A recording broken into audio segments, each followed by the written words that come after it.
Ravi de vous retrouver pour cette nouvelle édition de 7 info le soir. Voici les titres de l'actualité de ce mercredi 11 juin. Nouveau rebondissement dans la saga judiciaire autour de Ghislain Dugariassi, enseignant syndicaliste. Son audience en appel a été reportée au 16 juillet prochain. Nous ferons ensuite un tour à Nice, en France, où se joue l'avenir des eaux internationales, notamment celle de Côte d'Ivoire. Et puis nous reviendrons à quai sur ce plateau pour évoquer justement les avantages et inconvénients avec notre chroniqueur Guillaume Liby. En fin de journal, un point sur l'actualité politique et surtout une question: comment maintenir la paix à l'approche des élections présidentielles? Une interrogation à laquelle nous tenterons de répondre avec notre invité de ce soir. 16 juillet 2025, c'est à cette date que le délibéré du procès en appel de Ghislain Dugariassi a été fixé. Une décision qui a été prise au terme d'une audience qui s'est tenue ce mercredi. Ghislain Dugariassi a été arrêté début avril en marge d'une manifestation visant à réclamer les primes d'incitation promises aux enseignants. Il a depuis été condamné à 2 ans de prison ferme pour coalition d'agents et entrave au fonctionnement des services publics, puis a bénéficié d'une liberté provisoire. Le compte-rendu de notre reporter Mesmeriao. L'audience a duré près de 3 heures.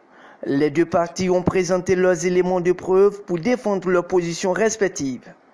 Après des échanges parfois houleux entre les avocats, le procès s'est achevé sur l'annonce du délibéré fixé au 16 juillet 2025. À l'issue de l'audience, l'avocat de l'enseignant, Maître Boto Léon-Paul, a fait le point des échanges. En résumé, le parquet a simplement répondu ce soir qu'il demande la confirmation du jugement, donc la condamnation de M. Assi Yapo à 24 mois de prison ferme, et que tout ce qui s'est passé à côté, c'est du verbiage.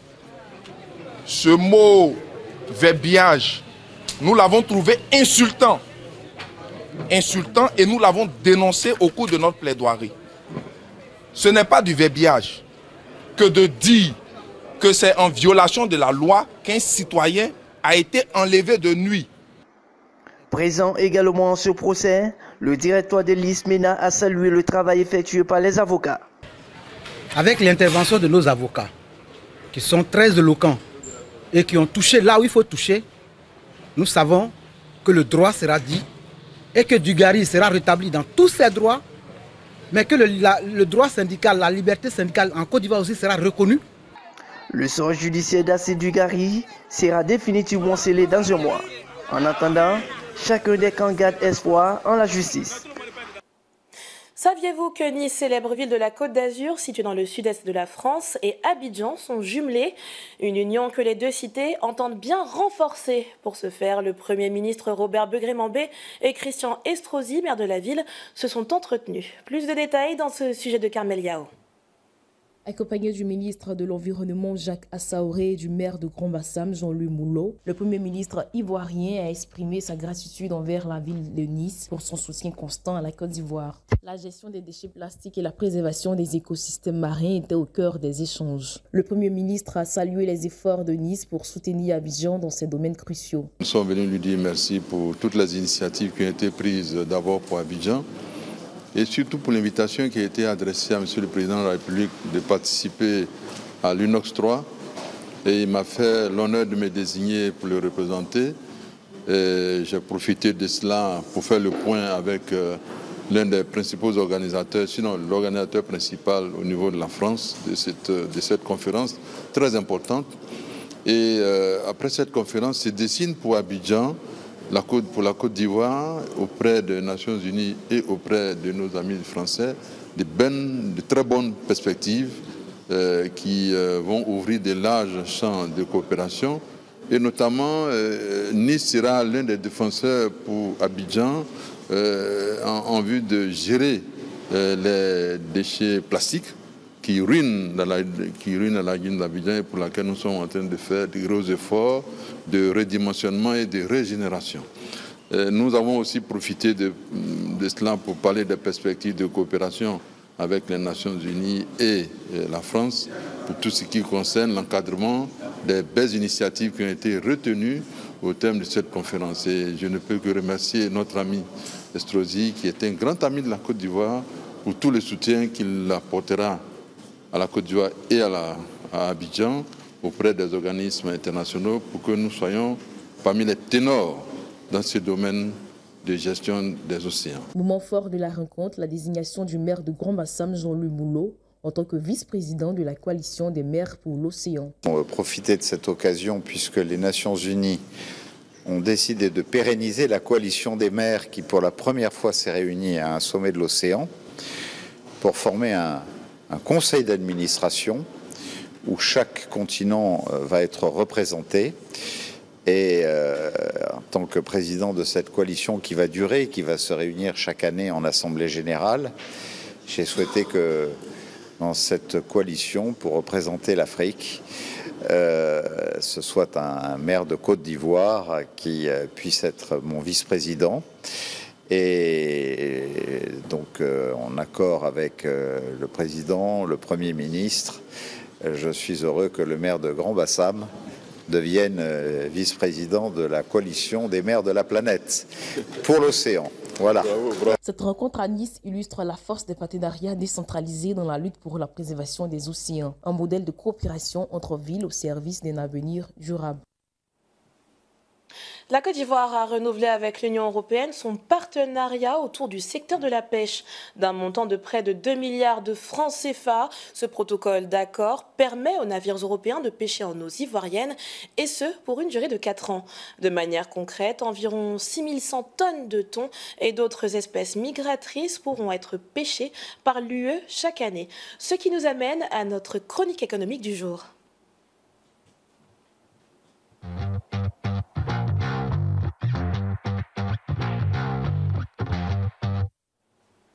En parallèle de cette décision, l'UNOC 3, ou troisième édition de la conférence de l'ONU sur l'océan, se poursuit. Conférence à laquelle le chef de gouvernement Robert Begré-Mambé participe. Mais dans quel but? Quels intérêts? Avec Guillaume Libine, économiste et auteur d'Économie pour tous, décortiquons la participation de la Côte d'Ivoire à cet événement. Bonsoir, monsieur Libine. Bonsoir. J'espère que vous allez bien. Oui, toujours un plaisir d'être sur votre plateau.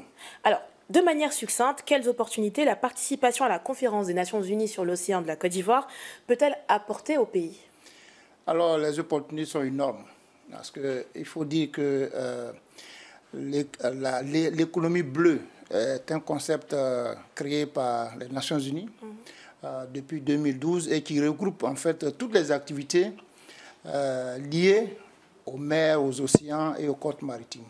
Donc, que ce soit le transport maritime, que ce soit l'exploration ou la production donc, des énergies fossiles, que ce soit le tourisme côtier. Donc cette économie-là regroupe tous ces éléments-là. Et il a été estimé que la valeur totale de cette économie est à peu près 30 000 milliards de dollars. Donc c'est énormément d'argent. C'est un gisement qui gît donc, dans les différentes eaux. Et donc le monde entier se réunit pour trouver des mécanismes de gestion intégrés, durables donc, de cette richesse-là. Et la Côte d'Ivoire, qui a la chance d'avoir près de 550 km de façade maritime, ne pouvait pas ne pas être présent à cet événement-là. Parce qu'il va s'agir, même avant même que le sommet ne commence, il avait été déjà levé près de 12 milliards de dollars. Donc c'est le lieu où il faut être pour pouvoir trouver des financements, mais surtout pour protéger son espace marin et les populations qui sont riveraines donc, de ces pourtours donc, maritimes. Donc c'était très important que le pays soit présent. Alors la question de l'environnement, on y reviendra un petit peu plus tard, mais est-ce qu'on peut chiffrer l'impact du secteur maritime dans l'économie ivoirienne? Disons que pour répondre à votre question, oui, on peut scinder cela en quatre activités. Parce que comme je viens de dire, l'économie bleue concerne toutes ces activités que j'ai listées et donc on peut les passer en revue rapidement. D'abord, le transport maritime. Donc vous avez deux ports, le port d'Abidjan et le port de San Pedro. Le port d'Abidjan, c'est le poumon, comme on dit souvent, de l'économie ivoirienne, avec 90% des échanges du pays, des champs extérieurs qui passent par le port d'Abidjan. Ça fait 35 millions de tonnes de produits.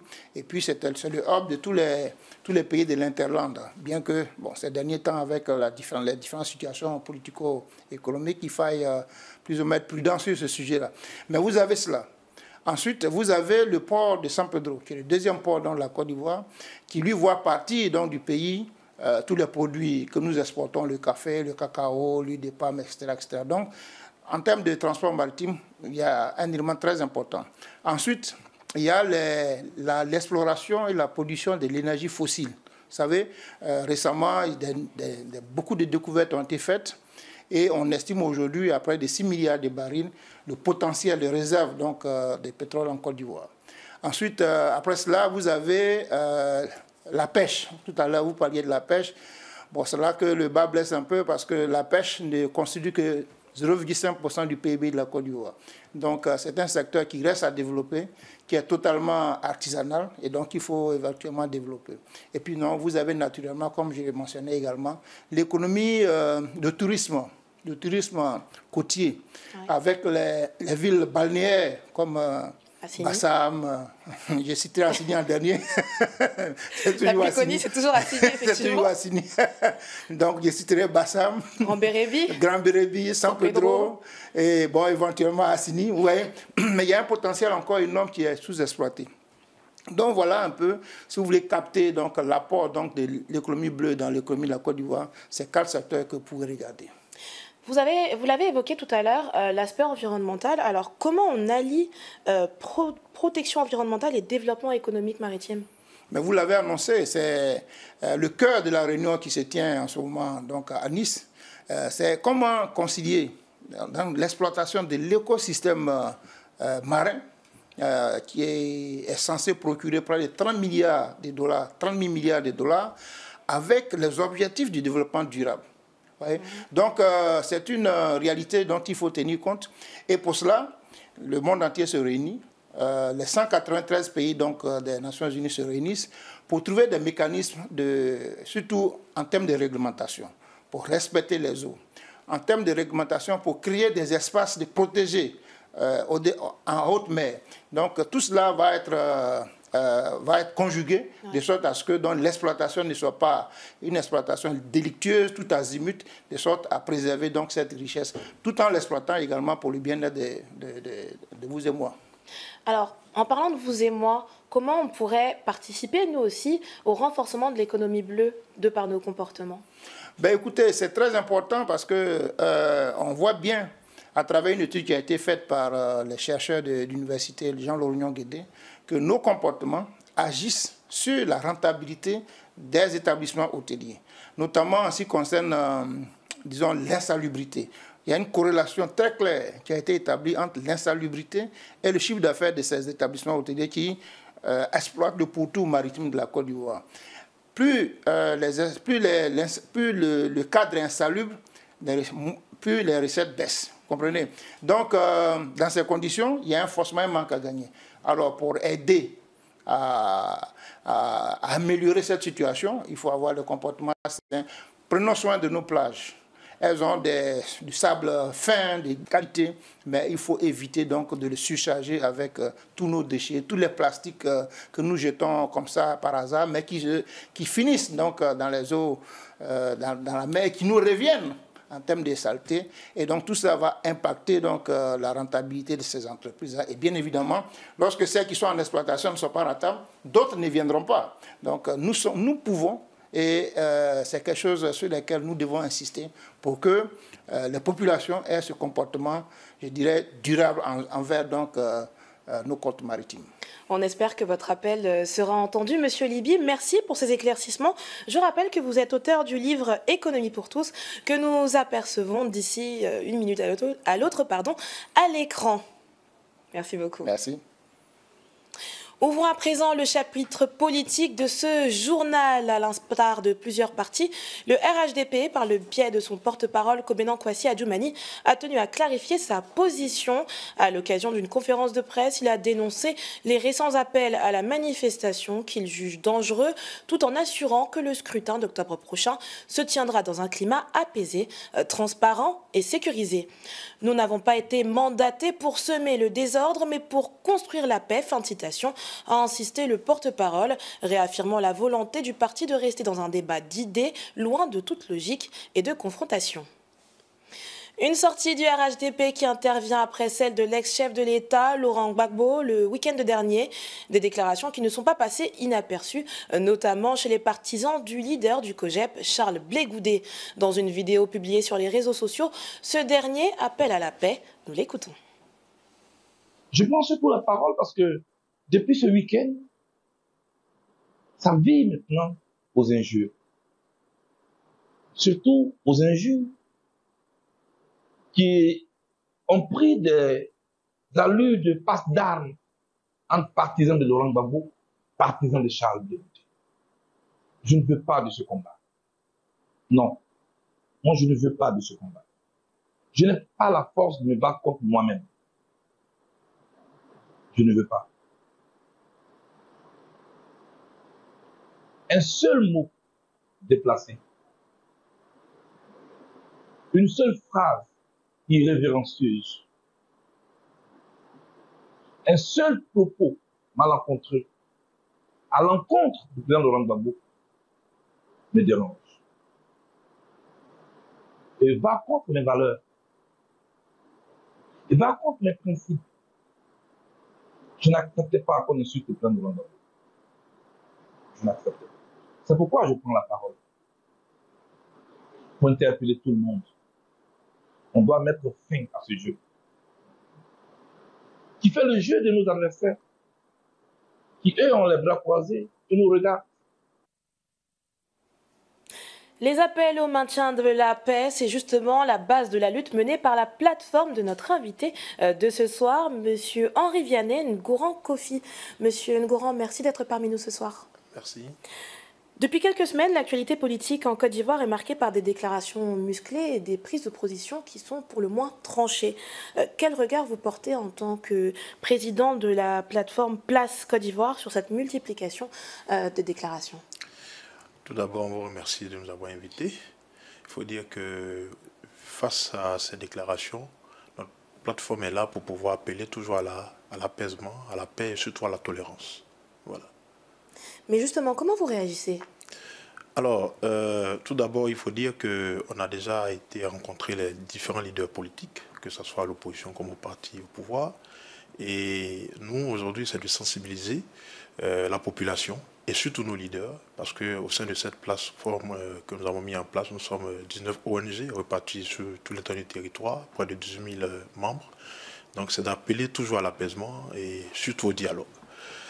Voilà. Alors le dialogue interparti, on en a plein par caméra opposée, mais justement, comment on peut éviter une escalade de tension dans ce climat-là? Bon, c'est toujours d'attirer l'attention de nos leaders parce qu'on a déjà vécu plusieurs crises. La dernière, c'était 2011, on a vu ce que ça nous a apporté, rien de bon si ce n'est que 3000 morts. Et c'est toujours dialoguer parce qu'on ne pourra pas atteindre nos objectifs par la violence. Voilà. Au-delà du dialogue, qu'est-ce qu'on peut faire concrètement? Au-delà du dialogue, c'est toujours plaider, voilà, plaider auprès du président de la République, plaider auprès des opposants pour qu'ils pensent à la population. Parce qu'en réalité, c'est la population qui mandate ces partis politiques-là de pouvoir gérer leur pays. Donc nous, aujourd'hui, en tant que société civile, c'est de maintenir cette flamme de paix. Voilà. Donc on ne peut que dialoguer, plaider, c'est notre rôle. Vous l'avez dit, vous êtes une coalition de 19 associations, si je ne me trompe pas. C'est exact. Qu'est-ce que vous avez constaté sur le terrain et surtout, est-ce qu'il y a quelque chose à craindre? Ce qu'on a constaté sur le terrain, c'est qu'aujourd'hui, il y a une opposition qui se plaint du fait qu'il y a différents leaders qui ne sont pas sur la liste électorale. Alors nous, en tant que société civile, c'est de véritablement observer cela et plaider auprès du président de la République et aussi à ce qu'ils mettent le nom de ces différents leaders sur la liste et aussi dire aux opposants de prendre toujours la voie du dialogue. Parce que lorsqu'on souhaite avoir quelque chose, c'est de ne pas aller contre les autorités. C'est d'aller en plaidant toujours. Voilà. Parce qu'en demandant toujours la chose, il faut quand même être dans une posture de celui qui demande, de celui qui plaide. Lorsqu'on veut aller en affront, on voit toujours que c'est la population qui souffre toujours. Voilà. Oui, mais on est dans une ère où quand même le politicien doit se faire voir, doit se faire entendre. Alors justement, Oui. On peut imaginer que si on doit aller dans la douceur, on ne va pas obtenir gain de cause. Oui, mais comme je vous relate... Enfin, la douceur verbale, j'entends. Oui, en 2000 c'est la douceur verbale qu'on n'a pas eue en 2011 qui a entraîné les 3000 morts. Donc aujourd'hui, on n'a rien à faire si ce n'est pas le dialogue. Si on veut aller autrement, on aura pire que 2011. Voyez-vous, tout ce que mon prédécesseur a eu à dire ici, c'est bien beau, mais sans la paix, cela ne peut pas se réaliser. Donc on est obligé de parler aux deux parties. Comme je vous l'ai dit, nous avons rencontré le parti au pouvoir, nous avons rencontré les opposants. Mais nous, en tant que société civile, on a été toujours taxés de X ou bien de Y, de part et d'autre. Mais nous, c'est la paix que nous souhaitons. On ne peut que dialoguer. Et ça a été toujours le leitmotiv du premier président de la République, le président Félix Houphouët-Boigny. Donc on ne peut que faire que dialoguer. Est-ce qu'aujourd'hui, la société civile ivoirienne reflète vraiment la société ivoirienne? Je crois qu'en termes de pourcentage, je peux dire à 45% parce que bien nombre de sociétés civiles aujourd'hui ont des acquaintances avec des partis politiques et il faut véritablement se démarquer de cela pour véritablement suivre ce que le peuple veut. Voilà. Et comment augmenter ce chiffre? Parce que si on fait un petit calcul rapide, 45%, il nous manque à peu près 55%. Pour augmenter ce chiffre, c'est d'être sincère vis-à-vis de soi-même. Parce que aujourd'hui, la Côte d'Ivoire, ce n'est pas un gâteau où chacun veut forcément sa place. Mais la Côte d'Ivoire, c'est l'avenir de nos petits frères, de nos jeunes frères, de nous-mêmes. Et aussi, c'est ce que la Côte d'Ivoire représente dans la sous-région. Vous voyez? Et tout cela autour de la paix, autour de la tolérance, autour du dialogue. Comment votre plateforme intervient-elle concrètement pour désamorcer les tensions au-delà du dialogue? D'accord. D'abord, il faut dire que c'est sur deux plans. Le premier plan, c'est la sensibilisation. Pendant, avant et après les élections. Et cela a déjà commencé, où les 18 000 personnes ont été déjà déployées sur toute la région de la Côte d'Ivoire. Et au second plan, c'est au niveau des observations. Aujourd'hui, nous, on souhaite véritablement qu'il y ait des résultats concrets après les soirs des élections présidentielles. Il ne faudrait pas qu'on attende la nuit de la CEI sans réponse et aller encore au Conseil constitutionnel pour donner des résultats. Bien nombre de pays le font, ou l'ont déjà fait. Le Libéria, le Sénégal et le Ghana. Et le Gabon, voilà, merci. Donc on peut le faire. La Côte d'Ivoire a les capacités et les moyens de le faire. Voilà. Qu'est-ce qui, selon vous, cloche? Ce qui cloche, c'est que c'est une question de temps. Voilà. Sinon, pour les moyens, je pense que les moyens sont là. Voilà, digitaliser le processus électoral. Mais à 4 mois, je pense que c'est de digitaliser le processus d'observation des élections présidentielles. Voilà. Pourtant, la société civile, si je ne me trompe pas, est présente à hauteur de 4% environ au sein de la CEI. Est-ce que ce n'est pas là l'endroit d'appuyer aussi cette digitalisation à quelques mois des élections? On a déjà rencontré la CEI à plusieurs reprises. Je pense qu'on en a discuté et le processus est toujours en discussion.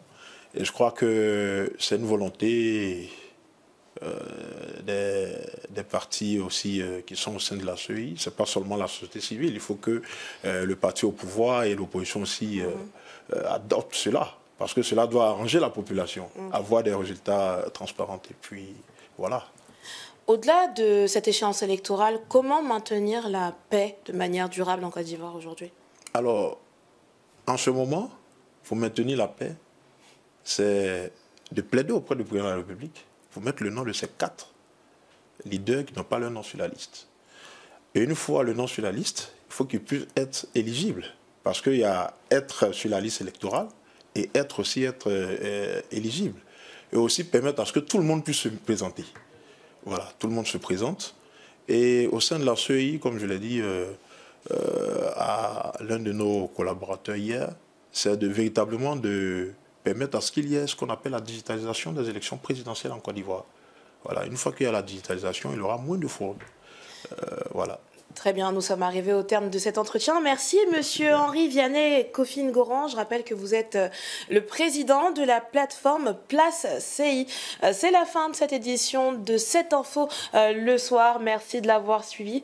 On se retrouve demain sur la même chaîne, à la même heure. Merci.